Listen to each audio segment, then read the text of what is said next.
Muito obrigada, senador Paulo Paim. Para os nossos telespectadores, precisamos explicar que as segundas e as sextas-feiras são sessões não deliberativas no Congresso Nacional. Temos sessões deliberativas, votamos matérias, terça, quarta e quinta. Então, a sessão de hoje está aqui porque eu estou exercendo a prerrogativa de trabalhar pelas minhas convicções, pela minha fé, pelos valores e princípios que defendo.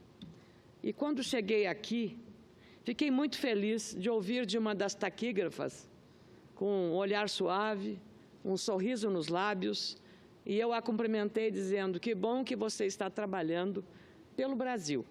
Não só duas simpáticas taquígrafas, zelosamente sentadas à mesa reservada a esses profissionais que anotam tudo com uma linguagem que a gente não consegue ler, só eles, e também os seguranças, a mesa do Senado, os nossos funcionários, os nossos queridos servidores da TV Senado, que tanto sucesso faz nas suas transmissões.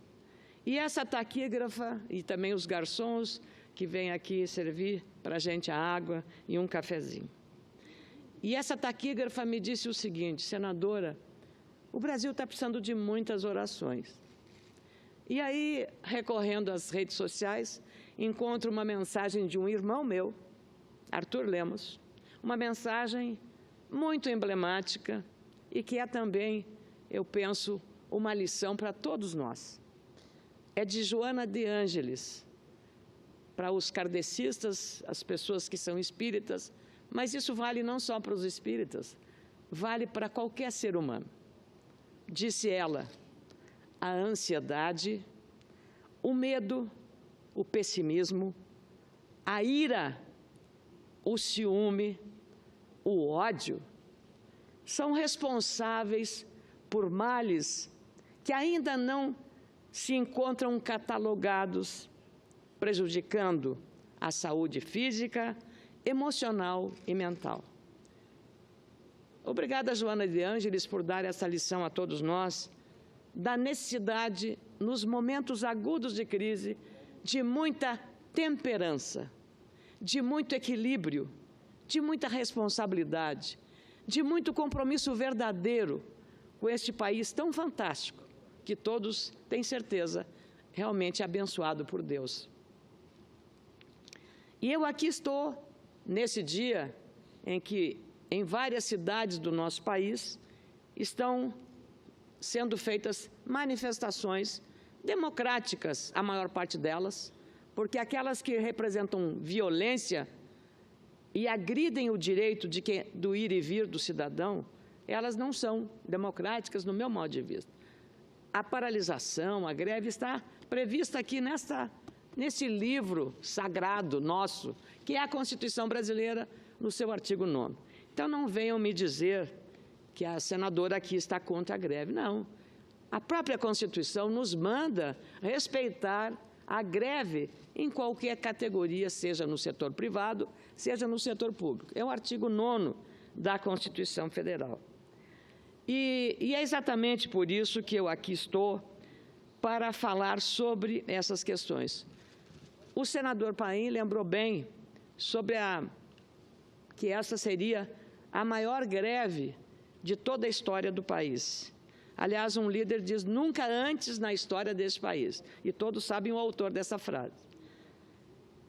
A primeira greve, essa que o senador referiu, aconteceu em 1917, quando há praticamente 100 anos, foi iniciada por mulheres e durou 30 dias a greve. Eram 400 operários da indústria têxtil no estado de São Paulo.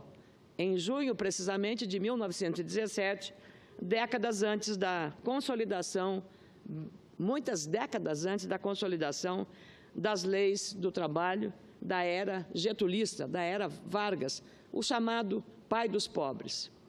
Essa greve começou em São Paulo e depois foi para também Rio de Janeiro e para o nosso senador Paim, querido Rio Grande do Sul. É claro que a greve, ela tem um sentido político para manifestar a sua oposição, no caso dessa que está acontecendo agora, de um enfrentamento por duas reformas.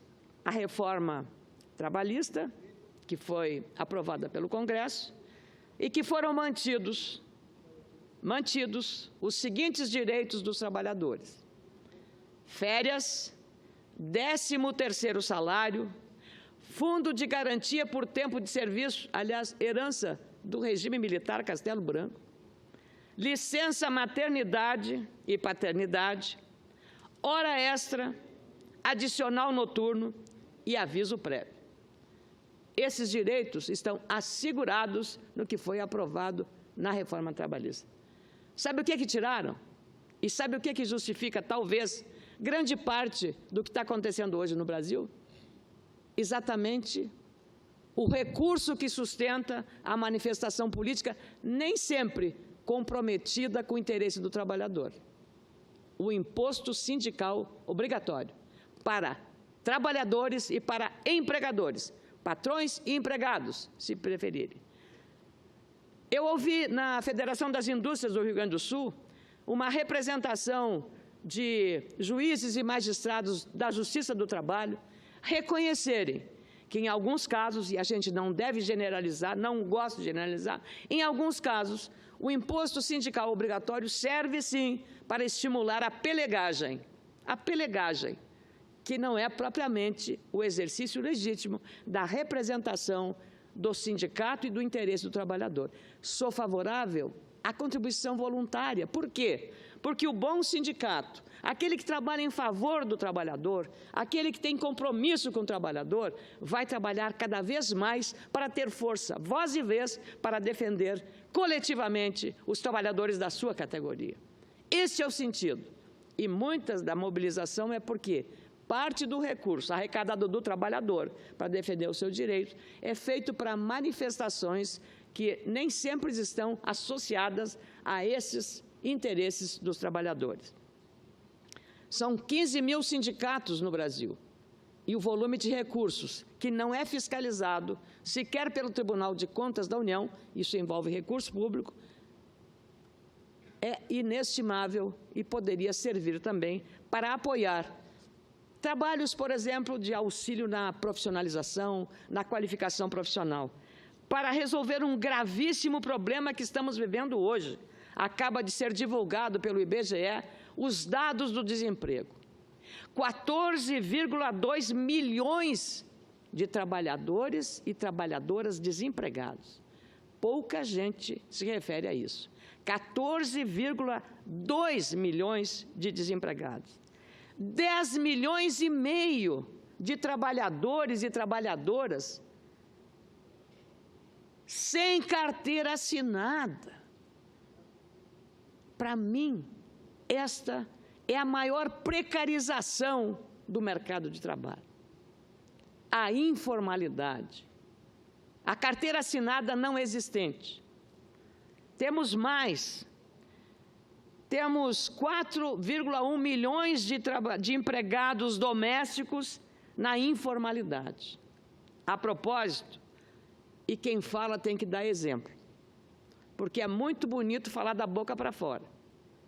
Fiquei muito feliz quando a Regina Maria dos Santos Veras, que trabalha comigo há pouco mais de 30 anos, e ela, idade e contribuição, foi ao posto do INSS, levou seus documentos, entregou ao servidor do INSS, que disse a ela: parabéns, a sua patroa fez tudo certinho, a sua aposentadoria está pronta daqui a 2 semanas. Ela veio e me contou isso. Para mim, não foi propriamente um orgulho, porque é um dever do empregador fazer isso, pagar devida e adequadamente o salário do servidor com carteira assinada. E tive a alegria também de ter sido aqui nesta casa relatora da lei que regulamentou o trabalho do trabalhador doméstico. Fui a relatora aqui, dos maiores avanços para regularizar, para dar formalidade ao trabalho doméstico. E eu vim da minha casa. Eu moro num bairro novo, aqui de Brasília, e passei por 3 macroatacados, todos eles com estacionamento, mais da metade lotado de automóveis, os consumidores consumindo. Os que vão lá comprar para levar para o restaurante, os que vão lá para o refeitório de hospital e de outras instituições, ou os trabalhadores dos próprios supermercados. Meu bairro se chama Noroeste. A casa é minha. Não recebo auxílio moradia, porque não é justo que nós aqui, com o dinheiro do trabalhador, recebamos o pagamento da nossa casa pelo salário dos trabalhadores, daqueles que contribuem, que trabalham e que recebem salário mínimo. É do dinheiro deles, é de toda a sociedade, mas é a eles que eu estou me redimindo. Eu pago a minha casa, eu pago o meu condomínio. Não é casa oficial do Senado, é a minha casa. E não digo isto para me vangloriar, eu digo isso por dever de ofício, por ter justiça com a verdade, botar pão, queijo, olho no olho das pessoas. E lá estavam trabalhadores, entendendo que numa hora de crise, que nós temos 22 milhões de trabalhadores ou de pessoas trabalhando por conta própria, que não tem cobertura de previdência social ou de seguridade social. Esta é uma lei dos anos 40. E eu fico aqui indagando, e eu queria agradecer a dona Lalá, a dona Lázara e a dona Gerli, que são as copeiras do meu gabinete.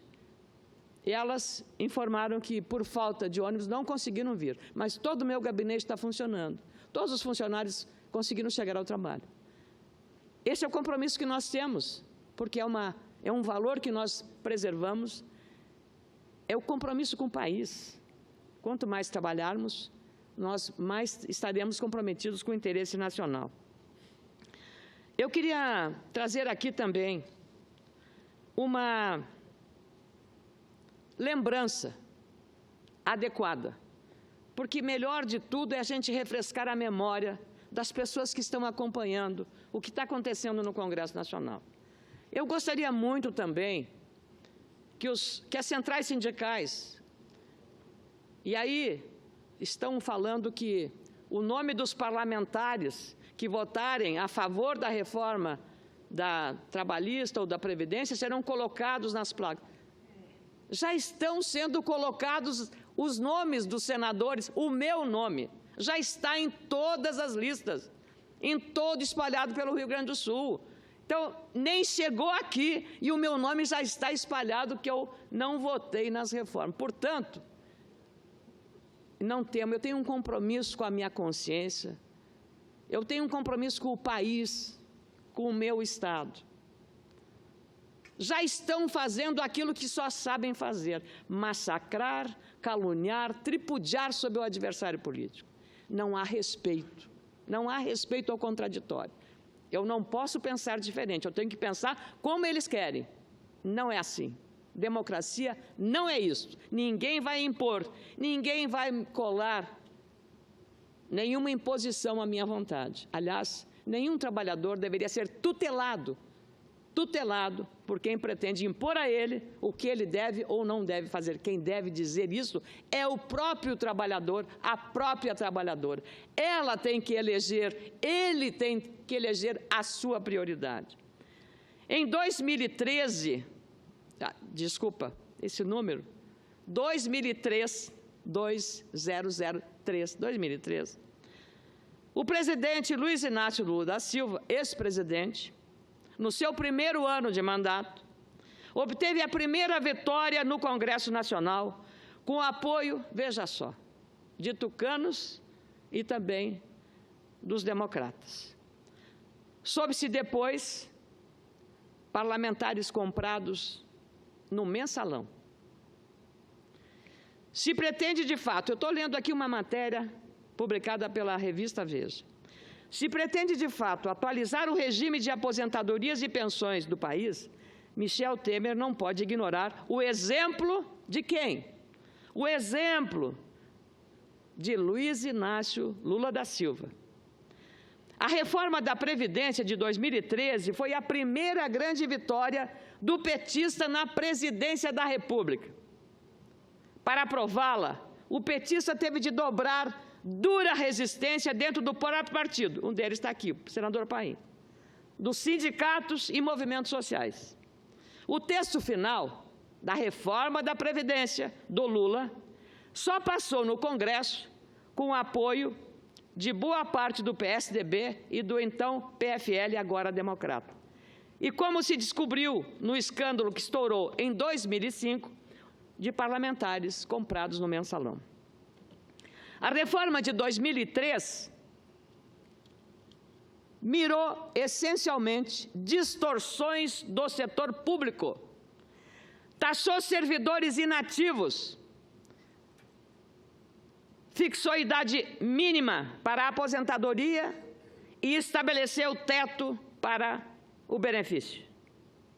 Lula teve de enfrentar protestos violentos e greve de servidores. No dia da votação, houve tentativa de invasão do Congresso e confronto com a polícia.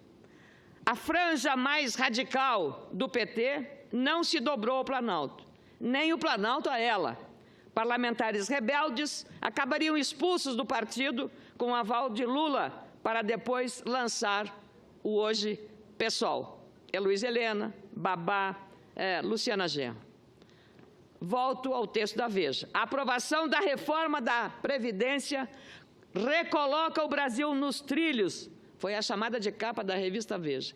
Dissipam-se as dúvidas restantes sobre as convicções do governo de Luiz Inácio Lula da Silva para persistir no fortalecimento institucional que marcou a administração anterior do seu antecessor, Fernando Henrique Cardoso. Registrava a carta do leitor daquela edição da revista Veja. Pareceu fragilidade o fato de o governo ter contado com votos de deputados do PSDB e do PFL, à época, para fazer passar o texto da reforma da Previdência no plenário da Câmara dos Deputados. Ao contrário, foi um sintoma de que o mundo político brasileiro começava, naquele momento, a ganhar juízo, o que é sempre bom lembrar, o partido governista, o PT, nunca teve quando foi oposição. Reportagem da mesma edição observava: a vitória de Lula não é da esquerda nem da direita, foi um triunfo do Brasil. Vou repetir, a vitória de Lula não é da esquerda ou da direita, foi um triunfo do Brasil. Na semana seguinte, Veja trazia a primeira entrevista de Lula, presidente, por mais de 2 horas. O petista falou do MST, dos radicais, dos juros, do crescimento econômico, da confiança dos investidores, sobre o seu antecessor Fernando Henrique, mudanças do Ministério, criminalidade, reformas, a vida no Palácio do Alvorada. Vou ler apenas algumas que se referem ao tema do momento no nosso país. A pergunta: o senhor e o governo estão enfrentando o fogo amigo, que é a reação dos radicais, seus antigos companheiros de viagem. O senhor esperava que os radicais fossem assim tão radicais? A resposta de Lula: eu pensava que as pessoas ligadas ao nosso projeto deveriam assumir a responsabilidade de ser governo, mas percebi que elas escolheram outro caminho. Que o sigam, a opção delas é legítima e o povo julgará quem está certo. A outra pergunta: soube-se que o senhor ficou especialmente decepcionado com a senadora Heloísa Helena. A resposta dele: não fiquei chateado. Quando eu comecei minha vida política, aprendi que tem determinado tipo de gente que é melhor ficar contra você do que a favor. Em 1979, ainda Lula falando, o Celso Furtado me disse uma coisa que permeou minha vida até agora. Lula, ele disse: Lula, não se preocupe com os que os ultra-esquerdistas falam, porque, no fundo, eles são um alerta do caminho que você não deve seguir, mas, ao mesmo tempo, não permitem que você vá muito para a direita. No fundo, eles te ajudam a continuar no caminho certo. A palavra e o conselho de Celso Furtado para Lula. A outra pergunta: trabalhar com amigos facilita a tarefa de governar ou às vezes atrapalha? A resposta de Lula, à Veja, em 2003. Trabalhar com amigos facilita a tarefa de governar ou atrapalha? A pergunta, repito. E aí o Lula responde: isso é uma coisa que me dá certa tranquilidade. O núcleo do governo no Palácio do Planalto é um núcleo histórico meu. O Luiz Guxiguem, de saudosa memória, já falecido, o Luiz Dulce, o Zé Dirceu e o Palocci. A resposta do Lula foi essa. A outra pergunta: que tipo de crítica o irrita? Indagou a Veja ao ex-presidente Lula. A resposta dele: aprendi que presidente não tem o direito de ficar irritado. Aos 57 anos, à época, eu já apanhei tudo o que tinha que apanhar. Já gastei minha capacidade de ficar irritado. Foi só no escândalo do Mensalão que se descobriu o esquema costurado para garantir o apoio de partidos da base aliada. Farta distribuição de propina. Os pagamentos rastreados na investigação se avolumavam à época de votações decisivas, a exemplo da reforma da Previdência. Com base na condenação dos mensaleiros, o PSOL chegou a pedir, sem sucesso, a anulação da reforma contra a qual seus fundadores se insurgiram em 2003. Aliás, vira a página, 2017, também os mesmos partidos, foram ao Supremo bater a porta do Supremo para suspender a tramitação da reforma da Previdência na Câmara dos Deputados e a reforma trabalhista. O Supremo Tribunal Federal devolve dizendo: a responsabilidade é do Congresso Nacional. Não há nenhuma lesão aos termos constitucionais em relação a essas questões. Quero dizer também que as informações deste momento é que em São Paulo os ônibus e os trens não operam e o metrô funciona parcialmente. Em Belo Horizonte, o metrô não está operando e a paralisação de transporte é parcial. Piquetes em garagens de ônibus, ônibus incendiados, pneus incendiados.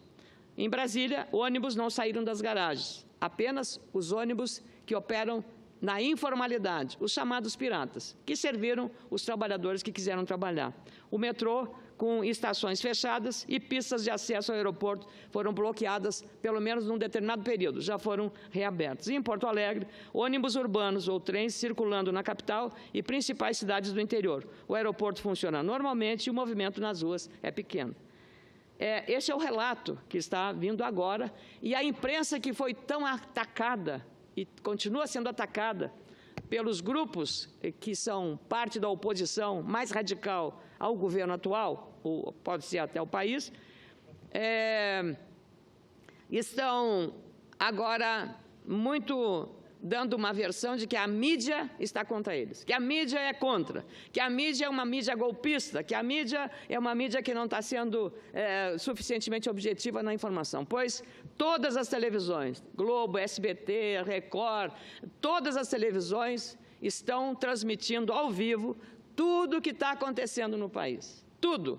E nada mais real do que uma imagem do momento da hora e dos protagonistas que estão fazendo a paralisação. E greve é legítima, está previsto na Constituição. O que não é legítimo e nem é direito é você atrapalhar o direito de ir e vir das pessoas, de quem quer trabalhar, quem não concorda. É respeitar o contraditório. Aliás, eu queria dizer também que aqui no Senado foi aprovado em 2003 a reforma da Previdência. O senador Paim demorou bastante tempo para decidir sobre isso, reconheço. Eu não estava aqui no Senado, eu era apenas uma jornalista.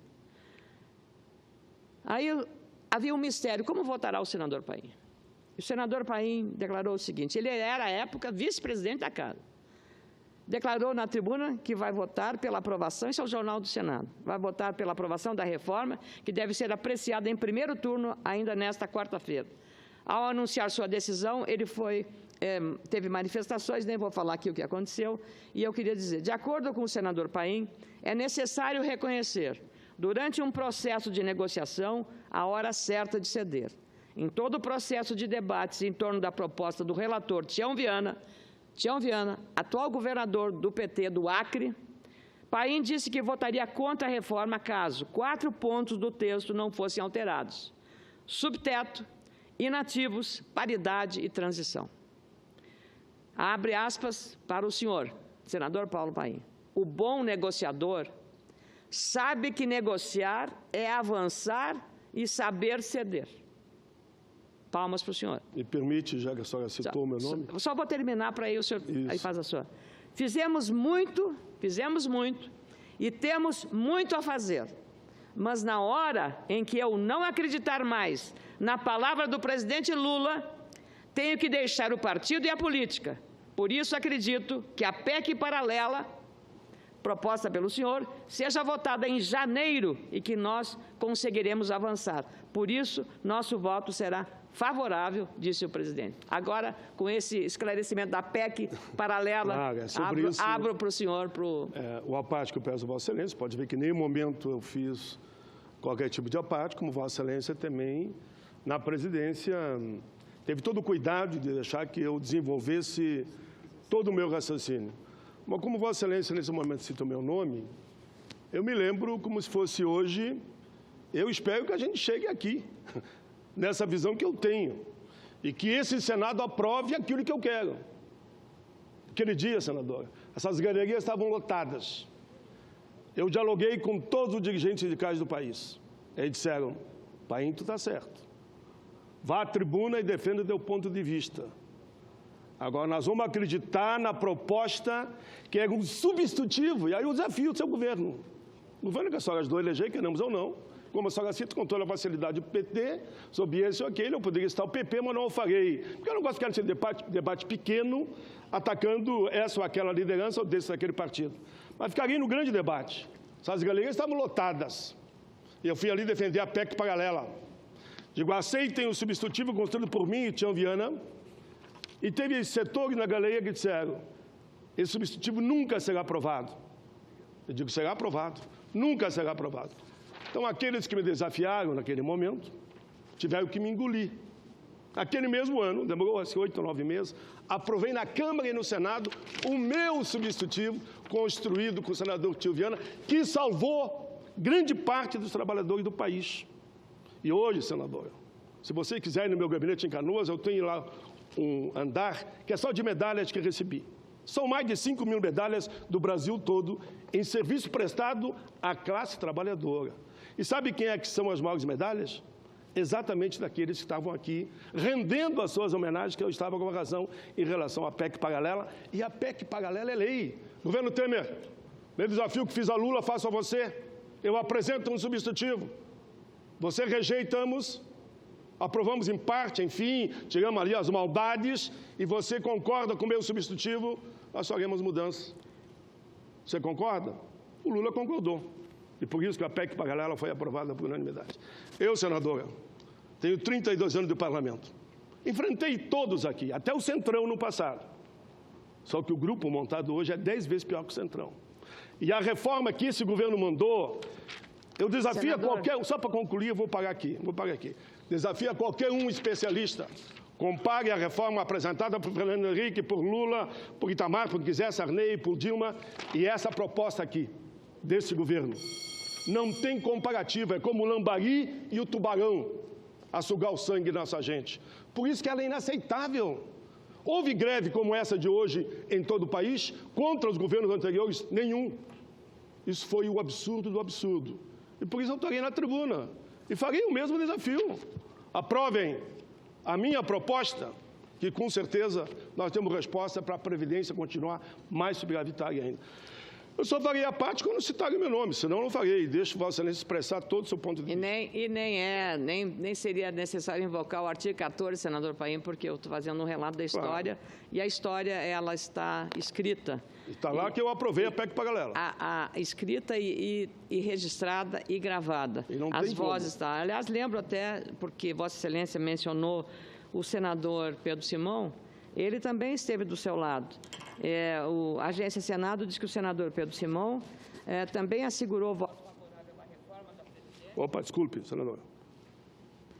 O senador, a Agência Senado informa, estamos referindo a 2003, o senador Pedro Simão também assegurou voto favorável à reforma da Previdência por ter convicção de que ajustes serão feitos na PEC, que o senador Paim acaba de falar. Não me passa pela cabeça que o presidente da República, com a sua biografia, haverá de falhar. Creio que em janeiro teremos sessão para votarmos essa matéria.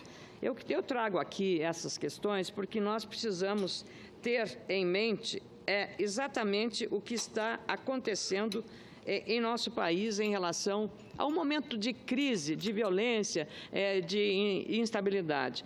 E eu até lembro, porque como jornalista acompanhei uma batalha que o senador Paim travou, porque quando o PT estava na oposição, no governo que antecedeu Luiz Inácio Lula da Silva, o governo Fernando Henrique Cardoso, e veja só, o atual ministro da Fazenda, Henrique Meirelles, tinha sido eleito deputado federal pelo Estado de Goiás, pelo PSDB. Presidente de um dos maiores e mais importantes bancos norte-americanos. Presidente de um dos maiores bancos privados americanos. O presidente Lula, quando em 2002, o país todo ficou, ele depois de ter sido candidato várias vezes e ter perdido a eleição, inclusive para a Brizola, o presidente Lula, com um grau de sensibilidade política, fez uma carta, um manifesto, uma carta à nação, dizendo na carta que assumiria todos os contratos, asseguraria, dava a palavra dele para a preservação de todos os contratos assinados, ou seja, para não ter o risco de nenhum confisco à poupança, como era todo o temor em relação à gestão. Lula talvez tenha sido mais pragmático, por exemplo, que fez em 2013 uma reforma da Previdência, um líder dos trabalhadores. E Lula chamou para o Banco Central, que à época valia tanto quanto o ministro da Fazenda, ninguém mais, ninguém menos do que Henrique Meirelles. Foi um ato de coragem política a de Lula. E foi o mais longevo presidente do Banco Central. Ficou os 2 anos de mandato, 8 anos do mandato, ficou comandando o Banco Central. Agora, Lula queria que a Dilma botasse o Henrique Meirelles, ministro da Fazenda. Bom, deu no que deu. E Henrique Meirelles, aquele que serviu Lula, é agora o ministro da Fazenda do governo Temer. Faço essas lembranças apenas para posicionar o cenário que nós vivemos, como era e como senador, me permite, só para ajudar o debate, quem fica rico, eu prometo ser um segundo só. Sim, senador. Só um minutinho. Para poder é bom lembrar para quem está assistindo, senador, eu não gosto, mas a senhora leva para esse caminho, então eu vou levar. E não é pessoal, nem em momento citaria seu nome. O seu partido fez parte de toda a época do governo Lula ou não? Apoiou todas as manobras? Todos os partidos, senador. Então, quando a senhora fala o PT e o governo Lula, é bom lembrar que o seu partido, desde a ditadura, a ditadura até hoje, sempre foi governo. E continua sendo governo. Então, o que a senhora tem que dizer, se houve erro no passado, diga, o meu partido fez parte, o seu partido. Eu quero também esclarecer, mas senador, autocrítica, né? A história é assim. É assim. E o partido, a verdade tem que ser dita no Brasil. E o partido precisa assumir as suas responsabilidades. O meu partido, sempre foi governo. Eu estou, sempre foi governo. E continua sendo governo. Como o PMDB sempre foi governo, partidos que nunca conseguiram sobreviver. Também, então, senador, eu sou uma senadora independente, como Vossa Excelência aqui, inclusive, muitas vezes... Todos nós temos direito, mas eu nunca ataco partido nenhum, senador. Eu tenho cuidado de fazer que o debate, para mim, são as grandes causas. Eu gosto de ver quando a pessoa vai aí, defenda a reforma da Previdência, defenda a reforma trabalhista, como eu defendo. Eu não ataco partido nenhum. Eu apenas digo, presidente Temer, você representa esse propósito de um enorme aglomerado, eu diria, de partidos. Mas procure não fazer ataque pessoal e nem nesse ou naquele partido, porque esse partido aqui sempre foi um governo, meu Deus do céu. E se dão no direito, olha, não tem nada a ver com isso. Sim, mas quem está no governo? Quem ocupa ministérios? Quando você está no governo, você de uma forma ou de outra, você tem o direito de ter o voto aqui com a rebeldia independente que eu tenho e Vossa Excelência tem. Mas quando ataca um outro partido, lembre-se também do seu partido, que está em todas as listas também. Eu não gosto desse debate, mas pegue qualquer lista aí para ver se o PP não está lá. Pegue os 10 partidos mais corruptos, conforme o portal Transparência. não é o PT. O PT tem nono lugar. Antes veio o seu partido e um monte de partidos. Eu não gosto desse debate, eu não gosto. Mas a senhora provoca e a senhora vai ter que responder. Eu tenho cuidado de não fazer um debate político no campo das ideias e das causas. Tirou a palavra. Vossa Excelência me tirou a palavra, me contestou, deixei Vossa Excelência falar 50, 60 minutos, e Vossa Excelência, agora até o meu microfone censura. Então, senador, eu estou surpresa com a reação de Vossa Excelência, porque eu não provoquei. Pessoais e, ao mesmo tempo, partidários, tem que ouvir também as respostas. Senador Paim, senador Paim, a verdade dói muitas vezes. A verdade dói. A verdade dói, senador. Só ele é dono da verdade? Não sou. Eu jamais teria a falsa humildade de estar aqui estabelecendo juízo de valor, querendo julgar este ou aquele. Tenho atuado aqui como uma senadora independente e tenho repetido, assim que nomes de correligionários meus do meu partido, Partido Progressista, foram citados na Operação Lava Jato, fui a primeira a dizer: cada um precisa assumir a responsabilidade pelos seus atos. Eu não posso admitir pagar pelo erro dos outros. Eu pago pelos meus erros e acho que assim tem que ser qualquer político, qualquer pessoa. Um pai não pode assumir o crime que um filho cometeu. Uma mãe não pode assumir o crime que uma filha cometeu. Assim como um parlamentar não pode assumir o crime que alguém tenha cometido, em qualquer circunstância. A responsabilidade é individual de cada pessoa. Qualquer pessoa tem que assumir os seus erros. E eu o farei sempre que possível. Inclusive, se for sair da carreira política por conta de qualquer acusação, o farei de cabeça erguida. Não tenho medo de lista, porque já fazem lista comigo. Em 2014, eu não ia falar isso. Em 2014, o meu adversário caluniou, difamou, tentou tirar de mim o meu maior patrimônio, que é o meu patrimônio moral e ético, dizendo que eu havia escondido na minha declaração de renda um patrimônio de uma propriedade rural que estava no espólio. Meu marido tinha morrido. Estava no espólio. Qualquer estudante de direito de primeiro ano, ou qualquer pessoa de bom senso, nem precisa estudar direito, sabe que estando no espólio, você só vai ter esse patrimônio depois de encerrado o inventário. Estava lá, a Receita Federal declarado, todos os impostos pagos, e disseram que eu escondi. Se eu tivesse colocado na minha declaração a parte que não me cabia ainda pela lei, eu estaria cometendo um crime de apropriação indébita do que era dos outros, porque aquele inventário era compartilhado por 3 filhas do primeiro casamento do meu marido, Otávio Omar Cardoso. E aquilo foi a representação clara do que é capaz um partido que acusa, calunia, difama. E depois, o processo foi arquivado, por falta de consistência, por falta de provas. Essa é a forma de agir com o adversário. Eu fui vítima disso, mas graças a Deus, passo hoje pelas cidades do Rio Grande, de norte a sul, da minha querida Lagoa Vermelha, até Pelotas, a Rio Grande, Livramento, Uruguaiana. As pessoas me conhecem, sabem do que eu sou capaz e do que eu sou incapaz de fazer. E eu fui atacada, covarde e criminosamente. Quem é que vai responder isso? E o julgamento foi depois da eleição. E aí não há mais o que corrigir. Não lamento ter perdido a eleição em 2014 ao governo do Rio Grande do Sul. Não lamento. Não fico triste. Simplesmente porque os eleitores gaúchos que me mandaram para o Senado entenderam que talvez aqui, e eu respeitei essa vontade, eu fosse mais útil. E trabalho aqui muito firmemente para corresponder aos meus eleitores. Aos eleitores que me honram muito, com as palavras que me dizem pessoalmente, com os abraços que me dão, com as mensagens que me mandam pela internet.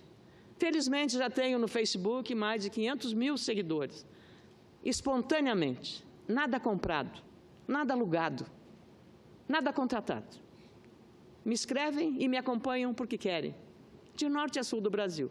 Acompanho aqui as minhas falas. Espero que alguns estejam agora também acompanhando esse debate com um senador que eu respeito muito, o senador Paulo Paim. Mas quero lembrar também, ainda a propósito de Previdência Social. Eu, quando jornalista, e aqui também preciso reconhecer que o senador Paim usou aquela tribuna e disse que eu era, como jornalista, colunista do jornal Zero Hora, que fui por 33 anos, que falava sempre no que ele fazia. E reafirmo aqui agora. Senador Paim, juntos estivemos no Fundo Aeros, trabalhou intensamente para resolver um crime que fizeram o poder público contra os aposentados do Aeros. Então, hoje, entro em aviões, certamente acontece também com ele, comissários mais antigos, pilotos, copilotos. Senadora, obrigada pelo que foi feito em relação ao Aeros. Mas isso foi um momento que é uma obrigação. Estivemos juntos sempre, estaremos juntos nessas causas de interesse. E o senador Paim, eu escrevia, todo dia lá na coluna, todo dia, escrevia modo mesmo. de dizer. Escrevia mesmo. O senador Paim aparecia, tinha foto, e as pessoas até reclamavam, pô, você dá tanta cobertura. Mas eu sou jornalista, eu recebo a informação, a minha obrigação é divulgar a informação. Eu não posso discriminar. Teve parlamentar que, inclusive, atacou a empresa que eu trabalhava. Atacou muito a empresa que eu trabalhava. Está morto esse deputado, não vou citar o nome. E, evidentemente, os ataques foram muito graves. E eu não tive nenhuma dúvida em respeito à verdade. Eu publicava, ainda assim, as notícias desse parlamentar. Então, eu tenho a consciência tranquila do dever cumprido como jornalista que fui. E hoje tenho a consciência tranquila e posso dormir, porque aqui estou cumprindo com o meu dever. E sou testemunha, por isso vou invocar, do esforço que o senador Paim fez quando, na oposição, o PT, Fernando Henrique Cardoso, antes do Lula, lá nos anos 90, 97, 98, 99, criou um instituto chamado Fator Previdenciário. O que era o fator previdenciário? Era um gatilho, quando saía da atividade, um trabalhador ativo para se aposentar, criava-se o fator previdenciário que reduzia em 20% ou 25% sobre o valor que ele deveria receber do regime geral da Previdência Social. Fator previdenciário. O senador Paim, sou testemunha, lutou contra o fator previdenciário. Só que a luta dele foi em vão, porque o PT, o Partido dos Trabalhadores, ficou 13 anos no poder e não mexeu uma vírgula no fator previdenciário. Não por falta de alerta do senador Paim, mas não mexeu. Não mexeu naquilo que, quando estava na oposição, bateu que aquilo era um grave prejuízo aos trabalhadores e aos aposentados brasileiros. O que eu estou falando e trazendo essas coisas é apenas para refrescar a memória, para dizer que a gente tem que ser coerente com o que faz. O partido que combateu aquilo, e aí destaco o senador Paim, porque sempre bateu contra, que o partido que combateu o fator previdenciário quando estava na oposição, quando assumiu o governo, não mexeu uma palha para tratar deste assunto. E eu quero também, e para evitar de ler um texto, eu vou ver se a TV Senado é capaz de aqui transmitir hoje, estamos quase às vésperas do 1º de maio, 1º de maio, segunda-feira, Dia do Trabalhador. Mas também eu queria, se estiver ouvindo, o meu querido e estimado ministro Delfim Neto faz aniversário dia 1º de maio, já passa dos 80, então que ele tenha ainda vida longa, porque tem uma das inteligências mais lúcidas. Então eu vou aqui... Aproveito o 1º de maio para falar sobre a terceirização. Sei que é importante regulamentar o trabalho terceirizado no Brasil, para que 12,7 milhões de trabalhadores terceirizados tenham proteção no emprego, direitos trabalhistas e previdenciários e garantia de um salário digno. Regulamentar a terceirização significa também maior segurança para o empregador. A regulamentação do trabalho terceirizado, porém, ela precisa manter a diferenciação entre atividades fins e meio nos vários setores produtivos. É preciso assegurar ao trabalhador a garantia dos direitos conquistados nas negociações salariais. É preciso proteger a previdência social da perda de recursos e, assim, garantir sua sustentabilidade. O meu governo tem o compromisso de manter os direitos e as garantias dos trabalhadores. Senador, me permite só, não é com a senhora, mas é sobre a fala da Dilma. Só um rápido comentário. Isso que a Dilma está colocando é o meu projeto. Está aqui pronto para ser votado. E que o Congresso ficou com medo de votar e correu para o de 98. É regulamentar, vocês que estão aqui na limpeza, é a situação de 13,5 milhões de terceirizados. É isso que ela está propondo e é isso que eu estou propondo também. Eu assino embaixo, mas hoje o que ela disse? Não pode terceirizar a atividade fim. O que aprovaram na Câmara? Terceirizaram tudo, acabaram com tudo. E tem outro detalhezinho aqui, eu já termino. Eu fui vitorioso, sim, sou contra o fator previdenciário. Aprovamos uma lei aqui, que é a Fórmula 85-95, que permite você, mulher, se aposentar com 30 anos de contribuição e 55 anos de idade, que somando dá 85, homem com 60, com 35, que dá 95, substituindo o fator. Nós aprovamos, a senhora votou junto, a senhora votou a favor. Então, eu venci a luta contra o fator. Mas o pior de tudo é dizer que esse governo acaba com o fator 85-95, e mesmo o fator, por mal maldito que ele seja, ele não é pior que essa reforma. Ele também acaba. Ele tira tudo fora. E vai querer que vocês se aposentem com 70, 80. Eu assino embaixo do que ela disse aí. Que nós temos que atualizar, claro que temos. Até a CLT eu sou favorável, mas nós derrubamos o maldito fator e criamos 85-95. E queremos regulamentar, eu espero que esse Senado aprove, o meu projeto que regulamenta a situação dos 13 milhões de terceirizados e ainda garante ali que na atividade fim não pode mexer, que é o que a presidenta Dilma disse. O seu depoimento, eu agora elogiar, que a senhora foi verdadeira. A senhora aí mostrou que a presidenta Dilma não aceita que terceirize a atividade fim. Parabéns a Vossa Excelência. Senador, quero lhe cumprimentar, não é crítica. Senador Paim, se fosse crítica, a senhora já me dava uma cutucada. Senador Paim, É a verdade, né?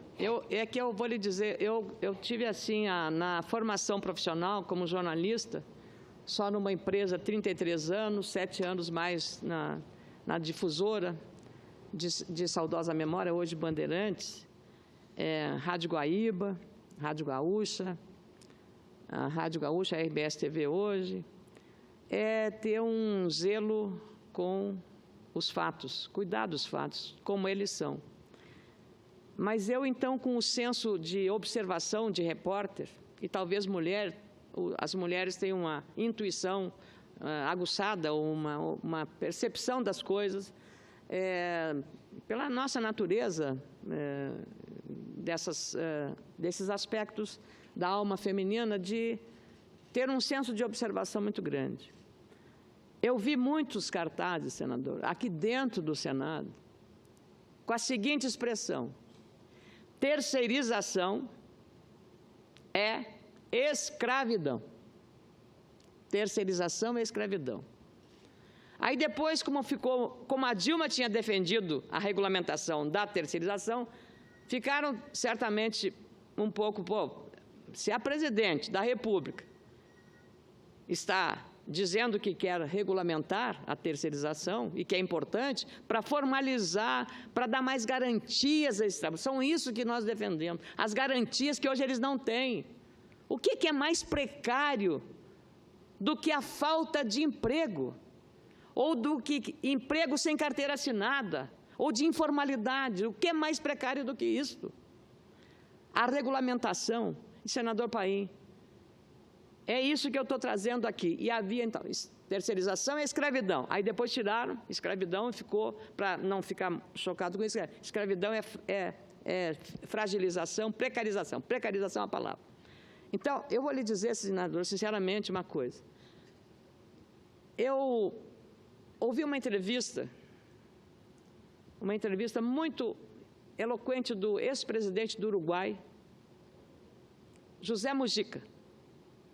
Uma figura encantadora, pelo seu tipo simples de ser, pelas verdades que disse em relação a amigos dele, argentinos e brasileiros, líderes. E o Mujica, entrevistado pelo Boechat, pelo Panunzi, pelo Mitre, lá no sítio dele, no Uruguai, em Montevidéu, nas cercanias de Montevidéu. E eu acompanhei aquela entrevista encantada. Pela forma, ele quase um gaúcho sentado, como a gente poderia ver Vargas sentado, eu não o conheci, mas assim, bonachão, e falando sobre coisas muito vigorosas e sérias, ele falava como estadista. E aí os repórteres insistiam com ele sobre a questão da legalização da maconha no Uruguai. E falando sobre o problema que aquilo poderia gerar, aquilo poderia se transformar se ele legalizasse, o Estado controlando a produção e o comércio de maconha, a cannabis, né, sativa, que é o nome. E ele, com muita serenidade, aí os repórteres insistem, mas não pode acontecer o que aconteceu lá na Suíça, que liberalizou, e aí houve problemas, aumentou a criminalidade. O Brasil também, a questão da segurança, do que o tráfico pode representar. Hoje a gente vê o crime organizado, a favela no Rio de Janeiro, uma guerra civil comandada pelo tráfico de drogas. O que a Colômbia sofreu em relação à associação entre movimentos políticos terroristas com o narcotráfico, que o dinheiro era para financiar as ações de radicalização, de sequestro, enfim. Bom, o que ele disse quando insistentemente cobrado, mas isso não vai criar um problema grave em vez de resolver o problema? Ele disse, olha, meus caros, estamos tendo a coragem de fazer uma lei ousada, uma lei moderna. Se não der certo, se os resultados não forem aqueles que nós esperamos, nós mudamos a lei. Simples assim. Obrigada, ex-presidente Mujica, por trazer a racionalidade, a serenidade, o compromisso, que é assim que as coisas devem ser feitas. Não com esta forma de quanto pior, melhor, destruir valores no Brasil, destruir o patrimônio público, destruir o patrimônio privado, metendo bombas, incendiando, quebrando. Esse não é o Brasil que queremos. Nós queremos um Brasil que seja capaz, como estamos fazendo aqui, Paim e eu, debatendo uma questão crucial para todos os brasileiros. Eu estou muito agradecida de ter tido hoje o conselho de uma taquígrafa do Senado de dizer que nós precisamos de orar. E precisamos ter a consciência de que existem males ainda não catalogados que são provocados pelo ódio, pela ira, pela raiva e pelo injustificado movimento quando você quer destruir valores. Família, o direito à religião, as suas crenças. E eu estou muito feliz hoje, porque vim para o trabalho com a convicção de estar cumprindo com o meu dever. Muito obrigada a todos vocês que estão nos acompanhando pela TV Senado, pela Rádio Senado, todos os servidores que estão aqui no Senado hoje, nesta manhã de sexta-feira, véspera do 1º de maio, um longo feriadão, e desejo a todos um final de semana extremamente inspirador e que isso tudo nos ensine a amadurecer mais, cada vez mais, a democracia. Gostaria também que aqueles que fossem para as ruas botassem também um cartaz junto. Combate à corrupção, apoio à Operação Lava Jato, porque essa é a forma de nós passarmos o Brasil a limpo e termos um país mais sério, mais comprometido com a responsabilidade, com o trabalho, com mais gente recebendo o seu salário para poder levar o alimento para casa, pagar o aluguel, pagar a sua luz. Um Brasil que faça a inclusão dos trabalhadores desempregados, a inclusão de mulheres que estão sem emprego, a inclusão de jovens que não têm vagas nas universidades públicas e a inclusão da sociedade marginalizada. Muito obrigado. Obrigado, senador Paulo Paim. Tudo bem, senador Ana Amélia, eu que agradeço a oportunidade e nós aqui fizemos um debate que às vezes esquenta um pouquinho, mas sempre num alto nível, sabe o respeito que eu tenho à senhora e sei o respeito que a senhora tem por mim e, de fato, Vossa Excelência, como jornalista, eu até, quando alguns diziam, mas a Ana Amélia seguinte elogia lá, digo que eu sou amigo dela, meu, e ela acompanha meu trabalho, ela fala só a verdade. Era mais ou menos isso, não é? Estou dando um depoimento histórico, que talvez muita gente... Ela fala exatamente do meu trabalho. E por isso, essa manhã de sexta-feira, que o Brasil... Pois não. Eu peço-lhe apenas para acrescentar, porque a ex-deputada Luciana Genro, houve um embate porque a legislação brasileira eleitoral, eu penso que seja anacrônica, até porque a posição política da Luciana Genro, do pai dela, O governador Tarso Genro. eram divergentes. Eu fui a uma sessão comandada pelo Pedro Ruas, do PSOL, uma figura que eu respeito muito pela integridade. Pedro Ruas e o pai, Isnar Ruas, meu grande amigo, então, pela relação de amizade, de afeto.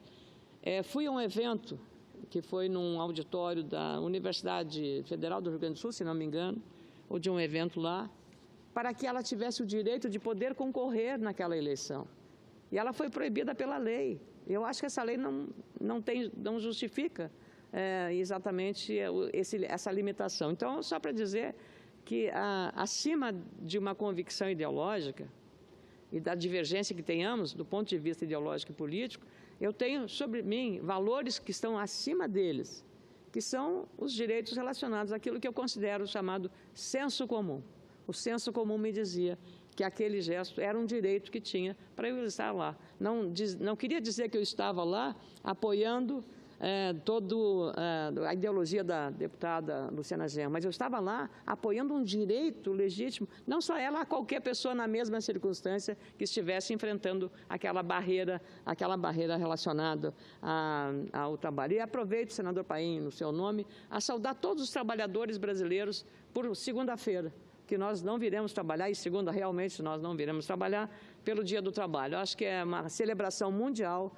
Cada vez que a gente viaja, a gente acompanha, saber como nasceu esse movimento, como ele foi bonito esse movimento, e para consagrar direitos dos mais fracos, dos trabalhadores. Muito obrigado.